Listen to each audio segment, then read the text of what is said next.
되었다가 우리가 풀려난 케네기 배 선교사님, 우리나라 사람인데 미국에서 오랫동안 생활해서 재미교포가 되었습니다. 그래서 735일 동안 북한 노동교화소와 병원을 오고 가면서 감금 생활을 하였습니다. 그래서 억류 735일 동안을 한 단어로 말한다면 소망이었다. 하나님께서 자기 자신을 버리지 아니하신 것처럼 북한 땅도 하나님께서 반드시 버리지 아니할 것이라고 확신한다라고 하였습니다. 또 그러면서도 이는 미국 시민권을 가지고 있는 미국의 노력으로 배 선교사님이 억류에서 풀려난 것이니까, 그래서 북한의 여러 간부들 또 치조를 받으면서 지하교회를 확인할 수 있었다고 합니다.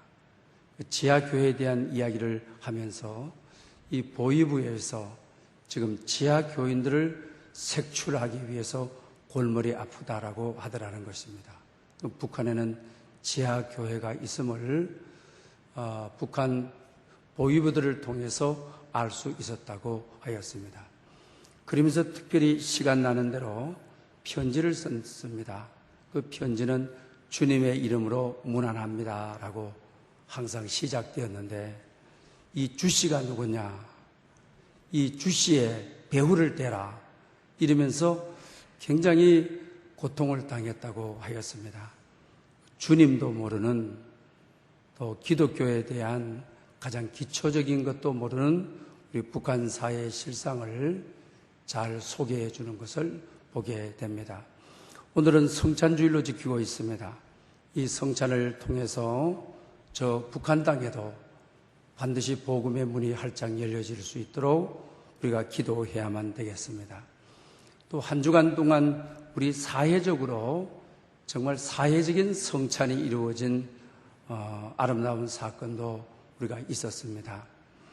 잘 아시는 것처럼 공시생 대학교 학생인데 25세에 집도 아주 가난한 아버지와 또 할머니가 계시는데 영세민 아파트에서 그렇게 살아갑니다. 왠지 이분이 고층 아파트에서 자살을 하기 위해서 뛰어내린 겁니다. 그런데 자기가 뛰어내리는 순간 길을 가던 그 공무원이었는데 양대진 씨와 충돌을 하게 되어서 양쪽이 다 죽게 되는 것입니다. 이 공무원 양 씨 쪽에서는 정말 억울합니다. 특히 또 자녀도 하나가 있고 또 뱃속에 아기를 가지고 있는 만삭이 되어 있는데 남편을 졸지에 자살하는 대학생 때문에 남편을 잃게 된 것입니다. 얼마나 아픈 사연입니까? 그런데 이제 장례식이 되었습니다. 그 학생의 그 아버지이시죠, 유모 씨인데 이 양 씨의 장례식에 참여를 해서 무릎을 꿇고 죽을 죄인입니다. 아들 때문인데 아버지가 무릎을 꿇고 죽을 죄인이라 합니다. 그때 이 공무원 가정인 양씨 집안에서 무릎을 일으키면서 우리의 같은 상처입니다. 우리의 아픔입니다. 어서속히 이 아픔이 지나가고 이 상처가 아물기를 원합니다. 또 양씨 가정의 사정을 듣고 손해배상도 받지를 않겠다. 우리 아픔을 서로 덮고 우리 분노보다는 용서를, 신문에는 분노보다도 용서를, 이런 제목으로 기사가 나왔습니다. 정말 너와 나와의 이해적인 담을 뛰어넘어서 하나 되는, 주님이 성찬을 통해서 하나님과 우리를 하나 되게 하시고 우리 모두를 그리스도를 중심으로 하나 되게 하시는, 우리 사회적인 한 주간 동안 성찬이 일어났던 사회적 성찬을 우리는 목격하고 정말 믿지 않는 이들도 분노보다는 용서를 택하는 아름다운 모습을 보았습니다. 오늘 이 성찬 예식을 통하여 정말 분노를 초월한 우리가 용서의 마음을 가지는 여러분 될 수 있기를 바랍니다. 우리 성찬 예식을 이해하기 위해서 탈무드에 보게 되면 진리와 이야기에 대한 내용이 기록되어 있는 것을 봅니다. 그 진리는 진리니까 아주 당당하게 다니게 되는 것입니다. 그러면서 어느 날 진리와 이야기가 대결을 하게 되는 것이죠. 그러면서 진리가 나는 이야기 너를 이길 수 있다고 확신하고 마을로 들어가게 됩니다. 그러면 자기를 진리인 자기를 환영해 줄 줄 알았는데 사람들이 눈빛을 맞추지 않고 얼굴을 다 돌려버리는 것입니다. 그리고 지나가는 이 집 옆을 지나가게 되면 다 창문을 닫아버리는 것입니다. 그리고 광장에 이르렀을 때는 자기를 따르는 사람이 한 사람도 없음을 알게 되는 것입니다. 진리라고 하는 공의를 내세웠을 때는 이렇게 사람들이 듣지 않으려고 길을 닫아버리고 창문도 닫아버리는 것입니다. 그 다음 이제 이야기 차례가 되었습니다. 이야기가 이제 마을로 들어가게 되는데 사람들이 그 이야기가 하는 이야기에 귀를 기울이게 되는 것입니다. 웃음소리가 나오게 됩니다. 웃음소리를 듣고 집주인들이 전부 다 창문을 열게 되는 것입니다. 마을 광장에 모였을 때는 여러 사람들이 모여들기를 시작을 하였습니다. 그리고 마을을 빠져나와서 이제 진리에게 오게 됩니다. 그때 진리가 이야기를 보고 내가 패했다. 너가 이겼다. 나는 승복하겠다고 했습니다. 그때 이야기가 아직도 경기는 끝난 것이 아니다. 내기가 끝난 것은 아니다. 진리인 너가 이야기인 내 옷을 입고 마을에 한번 들어가 봐라. 그래서 제목이 이야기를 입은 진리라고 하는 제목인 것입니다. 이 진리가 이제 이야기를 옷 입고 마을로 들어갔더니 마을 사람들이 모여들고 진리의 귀를 기울이게 되고 그들이 구원을 얻게 되는 것입니다. 사랑하는 여러분, 성찬은 특히 이야기를 입은 진리라고 말을 할 수가 있습니다. 예수님께서는 말씀의 진리이신 것입니다. 그런데 이 세상의 진리만으로 세상은 딱딱하게 귀를 기울이지를 않습니다. 외면합니다. 그러나 인간의 삶에 이야기를 입으시고 마구간이라고 하는 이야기를 입으시고 또 그리고 온갖 질병을 고치시는 세상의 이야기를 입으시고 수고하고 무거운 짐진 자들아 오라는 이야기를 입으시고 말씀이 육신이 되어 이 세상에 오셔서 귀를 기울이게 하시고 주님을 믿게 하시고 주님을 따르게 했다라고 하는 사실입니다.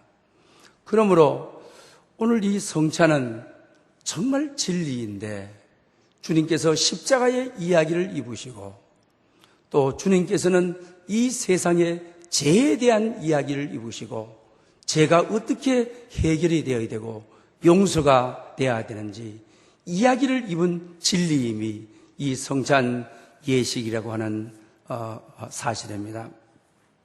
여러분, 성찬의 목적을 우리는 무엇이라고 여러분들은 생각하십니까? 오늘 본문 26절에 보게 되면 이 떡을 먹으며 이 잔을 마실 때마다 그의 죽으심을 그가 오실 때까지 전하는 것이니라.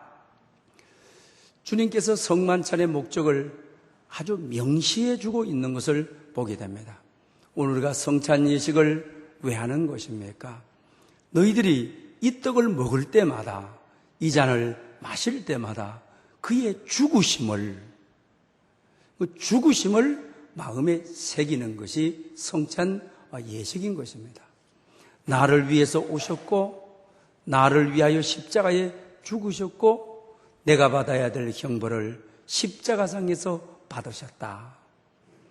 죽음 예수님의 십자가의 의미가 나를 위하여 죽기까지 사랑하신 그 큰 사랑, 그 큰 은혜, 그 큰 은총을 주님이 십자가에 달리셨을 때 그의 몸이 찢어졌던 살을 받으면서, 그의 몸을 받으면서 내가 이 은혜를 어떻게 감당하라, 은혜를 어떻게 갚으랴, 내가 은총 받은 사람으로서 영원한 생명을, 생애의 가장 큰 선물을 받은 사람으로서 복받은 사람의 삶을 어떻게 살아갈까를 결단하기 위해서 내가 다시 이 땅 위에 재림할 때까지 이를 기념하라고 말씀하고 계시는 것을 보게 되는 것입니다. 우리 그리스도인의 신앙생활의 핵심은 성찬예식이라고 말할 수가 있는 것입니다. 여러분, 가톨릭에서는 예배 드린다 하지 않잖아요. 미사를 드린다, 미사 보러 간다고 하잖아요. 성찬예식을 그들은 미사라고 하지를 않습니까? 그러니 그들은 성찬예식이 교회의 중심인 것입니다. 그러나 우리 개신교는 하나님의 말씀이 중심이시고, 그리고 찬송과 기도가 있는 것이죠. 그런데 우리가 하나님의 말씀은 성찬을 통해서 이는 하늘로부터 내려온 양식이다, 이는 하늘로부터 내려온 너희를 위한 음료니라, 이것을 먹는 자는 영원히 줄이지 아니하리라. 주님께서 말씀이 중심이지만은 말씀이 결국은 성찬인, 우리가 전하는 말씀을, 선포되는 말씀을 보이지 않는 말씀이라고, 성찬을 보이는 말씀이다. 예수님의 살이고 예수님의 피고, 또 전하는 말씀 역시 예수님의 몸이고 예수님 자체라고 하는 것입니다. 그리고 보게 되면 우리가 이 강대상을 놓는 것도 어떻습니까? 여러분, 가톨릭교에 참여해 본 분은 반드시 제단이 있지 않습니까? 우리는 여기에 꽃을, 식물들을 갖다 놨습니다만 여기에 제단이 있죠. 반드시 이 제단상에서 성찬식이 거행되죠. 밑에서 거행되는 법이 없습니다. 위에서 성찬예식이 거행돼야 되고, 이 제단상 옆이나 위에 보게 되게 되면 예수님의 몸과 예수님의 피를 보관하는 이 성찬함이 있는 것이죠. 그게 얼마나 아름답게 장식되어 있는지를 모르는 겁니다. 그래서 그들은 이 미사가, 성찬예식이 모든 예배에, 어떤 예배에도 미사가 빠지면 예배가 아닌 겁니다. 그런 결혼을 해도 반드시 성찬예식이 되어야 됩니다. 사람이 죽어도 성찬예식이 되어야 됩니다. 우리는 이 성찬예식하고 세례만을 성례로 인정합니다. 그래서 결국은 우리 성찬을 보관하고 있는 함은 주님의 무덤인 거죠. 죽으신, 살하고 죽으심을 기념하는 거니까. 또 오늘 본문이 말하는 대로 죽으심을 그가 오실 때까지 기념하라 했으니까요. 그래서 부활절 전야제를 할 때는 어떻게 합니까? 이 아름다운 함을 꺼내가지고 교회를 한 바퀴 돌면 온 교인들도 행진을 하게 되는 겁니다. 그래서 가톨릭에서는 가장 중심에 뭐가 있느냐? 성찬 제단상이 있습니다. 이게 미사라고 하는 겁니다. 그런데 우리 개신교회는 여러분 어디에 있습니까? 성찬상이 설교자가 여기에 있고, 우리가 원래 전통적으로 제가 있는 쪽에서 오른쪽에 설교자가, 그리고 사회자는 왼쪽에 아주 초라한 작은 한 사람 정도에 쓸 수 있는 규모의 사회석이었습니다. 그리고 반드시 개신교회는 이 중앙에 설교자 앞에 성찬이, 오늘도 우리가 성찬상이 여기에 있습니다. 그리고 우리가 말씀인 중심인 교회는 오늘 목사도 성찬을 향하고 교우들도 성찬을 향하고 우리 모두가 성찬 안에서, 그리스도의 몸 안에서 우리가 하나로 교통하고, 우리가 그리스도의 몸 안에서 우리 모든 지체들이 모든 장벽을 뛰어넘어 예수 그리스도의 피로 연합을 이루는, 그래서 성찬상이 중앙에 있는 것을 알게 되는 것입니다. 우리가 캐톨릭 같이는 할 수는 없지만 근래에 와서 성찬을 다시 회복하자 종교 개혁자들도 매주마다 성찬 예식을 행하였던 것입니다. 그러나 시대가 흐르면서 성찬 예식을 행하게 되면 시간이 많이 지나가게 되고, 이렇게 편의상 1년에 2번, 1년에 4번 하는 교회도 있습니다만 저희 교회는 매월 첫 주일을 성찬주일로 지키고 있습니다. 그리고 교회 태동이 어떻게 되었느냐라고 하는 것입니다. 우리 초대교회의 모형을 마가 요한의 다락방에서 찾지 않습니까? 예수님께서 마지막 밤을 보내신 우리가 성목요일 날이죠. 주님께서 설교를 많이 하셨습니까? 성찬의 시간을 다 보내셨습니까? 여러분 복음서를 읽어보면 마태, 마가, 누가, 고린도 전서, 오늘 보면 11장 성찬에 대한 이야기는 세 복음서와 고린도 전서에 기록이 되어 있습니다.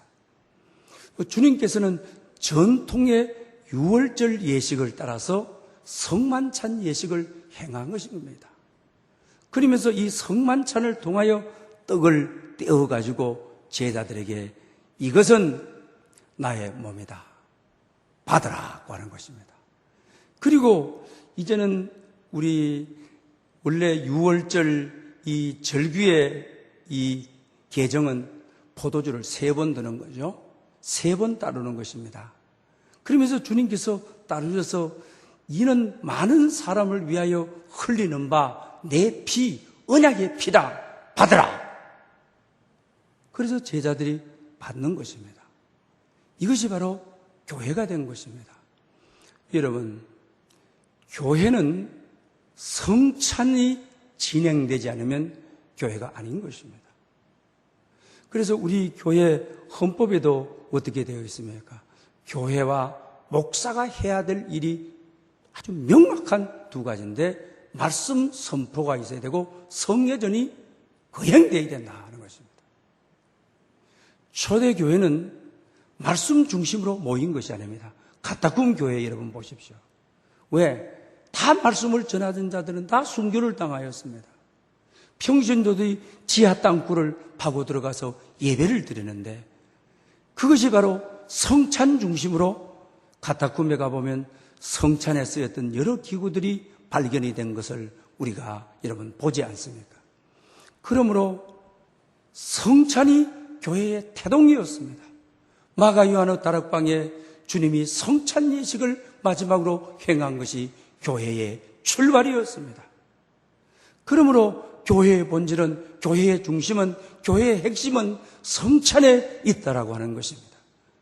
성찬에 참여하지 않는 이들은 성도가 아닙니다. 교인이 아닙니다. 외인인 것입니다. 그러므로 우리가 여러분 오늘 성찬주의를 맞이하여 성찬에 대한 깊은 의미를 다시 되새기는 교회의 본질이 성찬에 있음을 알아야 합니다. 또 개척교회 요사이 우리가 할 때 대부분 어떻습니까? 몇 월 며칠 날 우리 개척하고 창립 예배 드립니다.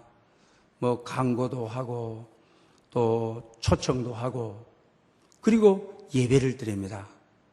그러나 초대교회는 성찬으로 교회 태동을 알렸던 것입니다. 그래서 저도 우리 구약학자인 저희 교회도 한번 오지 않았습니까? 이분이 정말 교회를 섬기는 아주 지식이라든지 아주 탁월한 분인데 정말 이렇게 목회 사역지를 찾아서 그렇게 순탄치를 못했어요. 그래서 결국은 남양주에 그 아파트들이 많이 지어지고 신도시가 되어지지 않습니까? 그래서 거기 개척을 하는데 오라고 해서 갔는데 이분은 구약학자니까 교회의 태동을 정하게 하는 것이죠. 아주 은혜롭게 성찬을 시작함으로 성찬을 행함으로 교회의 창립 예배를 드리더라고요. 이건 교회의 근본적인 교회사의 본질을 잘 알아서 세우는 것임을 알 수가 있습니다. 오늘 성찬에 참여하는 사랑하는 여러분들, 정말 그리스도의 몸에 참여해야 교인입니다. 그리스도의 피에 참여해야 교인입니다. 몸에 참여한다는 것은 그리스도와 연합하는 것입니다. 그리스도의 아름다움과 그리스도의 인격과 그리스도의 영원성에 내가 그분의 살을 내 몸에 모심으로, 그분의 피를 내 몸에 모심으로 내가 그 안에 있고 그분이 내 안에 있는 이 아름다운 연합, 하나님 아버지의 하늘나라의 영광스러운 연합. 그러므로 우리가 성찬 시간이 오래 걸린다고 빠져나가고, 성찬을 경외받고, 성찬을 우습게 받고 이래서는 안 된다고 하는 것입니다. 오늘 성찬의 의미를 바르게 아는, 떡을 받을 때 나를 위하여 얼마나 살이 찢기시고 또 채찍에 맞으시고 그의 몸이 상하시고 그리스도의 죽음에, 나는 그리스도의 죽음과 너무나도 후세대의 사람이지만 갈라디아서를 통하여 아무리 후대 사람이라 할지라도 성찬에 참여함으로 그리스도의 죽음에 참여함이 되어 내 죄가 해결되고 내가 받아야 될 형벌이 해결되는, 그리고 또 이 성찬에 참여함으로 죄에 대해서는 죽고 의에 대해서는 영광스러운 하나님의 나라 부활에 대해서는 연합이 되어 주님의 부활이 나의 부활이 되는, 주님의 영광이 나의 영광이 되는 성찬에야말로 신비한 연합을 가져다주는, 성찬에야말로 우리에게 신비한 인간의 삶의 모든 문제와 삶의 모든 아픔을 해결해주는, 아우구스티누스의 글을 읽어보게 되면 성찬을 통하여 초대교회의 역사를, 성찬을 대하다가 지병이 낫고 안진병이가 일어서게 되고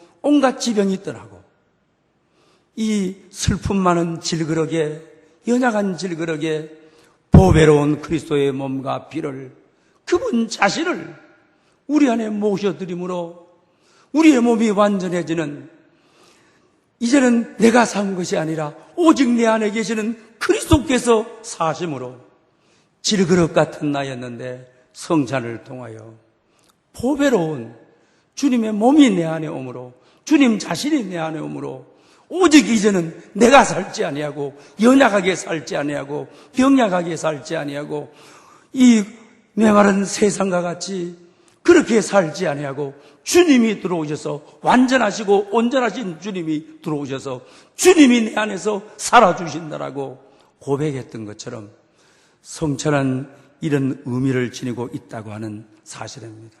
오늘 성찬에 참여하는 여러분들 삶 속에 이런 놀라운 역사와 능력이 나타나기를 원합니다. 성찬에 대한 유래는 6월절 전야라고 했죠. 그러니 주님께서는 이 마지막 성찬 예식을 거행할 때에 원래 6월절에 행하였던 6월절 예식을 그대로 행한 것이죠. 그래서 6월절이라고 하는 것은 여러분 뭡니까? 우리 교회에 오래 다녔던 분들도 성경 공부를 우리가 소그룹을 할 때 6월절 하니까 목사님이 왜 6월달인데 6월절 행사 안 하느냐고 이러는 분이 있더라. 6월절이니까 6월달에 있는 행사라고 생각하는 이들이 있습니다. 6월절은 애굽에서 400년 동안 종살이 하다가 모세가 바로를 통해서 우리를 내보내달라 하는데 내보내주지 않으니까 10가지 재앙이 내려진대. 마지막 재앙이 어떤 재앙입니까? 장자의 죽음이죠.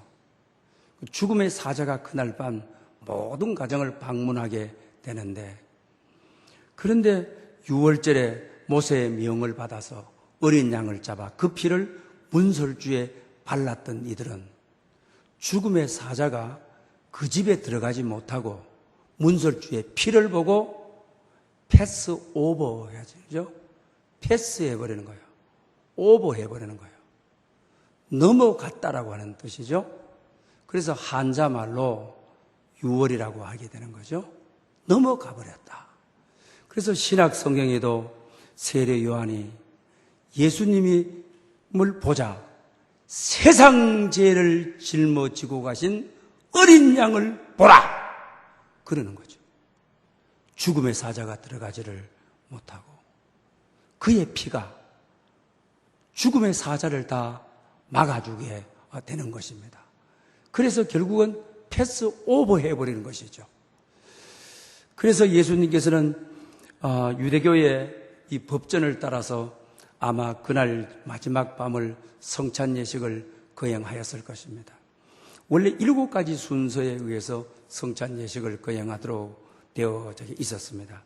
제일 처음에 포도주를 물에 타게 되는 거죠. 잔에다가. 그래서 먼저 손을 씻는 예식을 시작을 하게 되는 것입니다. 그리고 나서 카로세드라고 하는 이 쓴 나무를 주게 되는 거죠. 그래서 그걸 먹으면서 우리 조상들이 강야 생활 속에서 또 애굽에 종살이할 때 많은 고욕, 인생의 쓴맛을 많이 본 조상들이라고 하는 것을 기억하게 되는 것입니다. 그 다음에 학가다라고 하는 이제는 진짜 포도주를 넣게 되는 거죠. 그래서 모든 이들이 잔을 들게 됩니다. 그 과정에 랍비가 있게 되면 이 잔을 들고 이 잔을, 이 포도주 잔을 설명의 잔이라고 하였습니다. 이 설명의 잔이란 말은 우리 조상들이 지금까지 어떻게 살아왔는지에 대해서 또 가정에 가장 되시는 분이 가장 큰 어른이 또 이 잔을 들고 이 유월절에 대한 내용을 설명을 해주게 됩니다. 그리고 나서 할렐 찬양을 부르게 되는데 할렐 찬양은 우리 지금 시편에 113편부터 118편까지가 이때 유월절에 불렀던 할렐 찬양입니다. 그러나 전반부에 있어서는 지금 이때 이 잔을 마시고 나서 할렐 찬양인 우리 시편 113편하고 114편을 우리가 부르게 되는 것입니다. 그 다음에 이제 유월절 고기가 들어오게 되죠. 그 다음에 이제 누룩 없는 떡인 무교병이 들어오게 됩니다. 이것은 그때 자기 조상들이 이 애굽에서 탈출하는데 긴급했다. 너무 급했다. 그래서 이 무교병, 이 내용 없는 누룩 들어가지 않는 이런 떡을 먹을 수밖에 없었다라고 하는 그걸 먹게 됩니다. 그리고 이제 세 번째 잔이 이제 축복의 잔이 되어지는 게 되는 것이죠. 그 축복의 잔을 같이 이제 나누게 됩니다. 그리고 나서 할렐 찬양으로 마치게 되는데 115편부터 118편까지. 그래서 주님께서는 유대교 이 법전에 의해서 그대로 유월절을 행사하셨을 것입니다. 그러면서 마지막 축복의 잔을 들고 그리고 축복의 떡을 떠서 축사하시면서 이는 나의 몸이다. 나의 피다. 이보다 더 이상의 설교가 어디에 있습니까? 이보다 더 이상의 메시지가 어디에 있습니까? 왜 그렇습니까? 주님께서 유월절 예식을 마지막으로 치르고 내일이면은 진짜 그분이 살로서 그의 몸이 십자가에 돌아가시고 진짜 내일이면 오늘 마지막 성찰을 하고 내일이면 피 한 방울, 물 한 방울 남기지 않고 돌아가시는 제자들은 그때 그 의미를 몰랐지만은 나중에서야 마지막 만찬에 이 설교는 몸으로 하신 설교요, 전인격으로 하신 설교요, 그리고 내가 다시 올 때까지 이것을 기념하라고 하는 설교이므로 그리고 나서 즉시 하루가 지나자 그분의 몸을 통하여 그분의 피를 통하여 구속함을 받는 이보다도 더 구속의 확신이 어디에 있고 은총의 확신이 어디에 있고 이보다 더 큰 놀라운 은혜의 확신이 어디에 있는 것입니까? 사랑하는 여러분, 오늘 이 성찬 예식을 통하여 구속의 확신을 가지는 주님의 십자가가 내 죄를 사하셨다. 주님의 십자가가 나에게 영원한 생명을 선물로 주셨다. 최소한 성찬 예식을 하라고 하는 것은 여기에 대한 확신인 것입니다. 그런데 여러분, 오늘 본문을 보게 되게 되면 식사로서의 성찬 예식 아닙니까? 이렇게 우리가 작은 잔에다가 작은 떡으로, 오늘 본문 고린도서 11장은 식사로서 성찬 예식이 아닙니까? 근데 왜 이렇게 변형이 여러분 된 거죠? 오늘 본문에도 초대교회는 전부 자기 형편을 따라서 주일이 되게 되면 준비를 해가지고 오게 되는 거죠. 진주 성찬을 해가지고 오시는 분은 해가지고 오고, 그렇지 못하는 분은, 가난한 분은 가난한 대로 가지고 옵니다. 그래서 이 성찬 예식을 통해서 정말 노예와 주인의 담을 허물어 버리는, 권력자와 노예 사이에 식사를 같이 함으로, 권력자의 식사가 따로 있고 노예의 식사가 따로 있는 것이 아니라 함께 내놓고, 남자와 여자, 이방인과 야만인, 권력자와 권력 아닌 자, 모든 이들이 함께 식사함으로 사회적으로도 허물을 허물어버리는 하나의 공동체를 만들어가는 얼마나 놀라운 축복이요 은혜였는지 모릅니다. 성만찬이 제대로 살아있을 때 초대교회는, 사도행전교회는 세상의 자랑을 받고 하나님의 임재가 있고 하나님의 놀라운 권능이 임하였습니다.